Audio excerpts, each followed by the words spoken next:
Hello बच्चों, let's read out the question first. A parallel beam of monochromatic light of wavelength 5000 angstroms incident normally on a single narrow slit of width 0.001 millimeter. The light is focused by a convex lens on a screen placed on the focal plane. The first minimum will be formed for the angle of diffraction equals to. सो देखिए question में क्या बोल रहा है कि एक parallel beam of monochromatic light है, उसकी वेवलेंथ हमें दे रखा है lambda is equals to 5000 of angstrom की इक्वल। अब ये नॉर्मली इंसिडेंट करती है एक सिंगल स्लिट पर जिसकी विड्थ हमें दे रखा है d इज इक्वल्स टू कितना, दैट इज 0.001 मीटर के बराबर। अब इस लाइट को फोकस किया जाता है कॉन्वेक्स लेंस पर जो कि स्क्रीन के और स्क्रीन कहाँ पर प्लेस है, फोकल प्लेन में। सो हमें फर्स्ट मिनिमा के लिए कितना एंगल ऑफ डिफ्रैक्शन आएगा उसे कैलकुलेट करना है। तो चलिए स्टार्ट करते हैं हम सोल्यूशन से, but before of its let's talk about the key concept which we are going to use here for this question.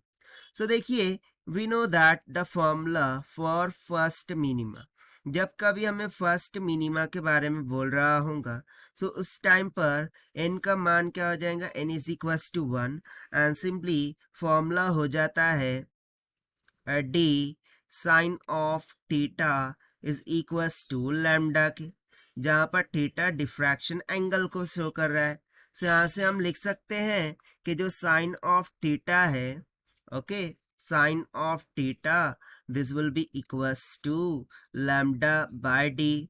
मुझे कैलकुलेट करना है theta, so theta will be equals to sine inverse of lambda by D. So simply हमें value substitute करनी है। So यहाँ से theta will be equals to sine inverse of, in bracket ना, lambda कितना दे रखा है 5000 ऑफ एंगस्ट्रॉम, यानी कि हो जाएंगे 10⁻⁻10 मीटर डिवाइडेड बाय डी कितना दे रखा है 0.001 मीटर, ओके मिलीमीटर में है ये, it is in millimetre right. So इसको हमें 10⁻³ से मल्टीप्लाई करना होगा तब जाके मीटर में होगा राइट। सो जब इसको सॉल्व करेंगे सो ये आ जाएगा theta is equals to sine inverse of 5 to the 10, यानी कि ये 1/2 आएगा राइट। और साइन इनवर्स ऑफ 1/2 तो 30 डिग्री होता है, that means theta will comes out to be 30 degree.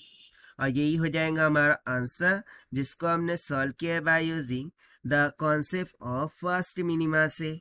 Now let us take the option. So option B will become correct. So this is the required solution. I hope you understood well. Best of luck. Thank you.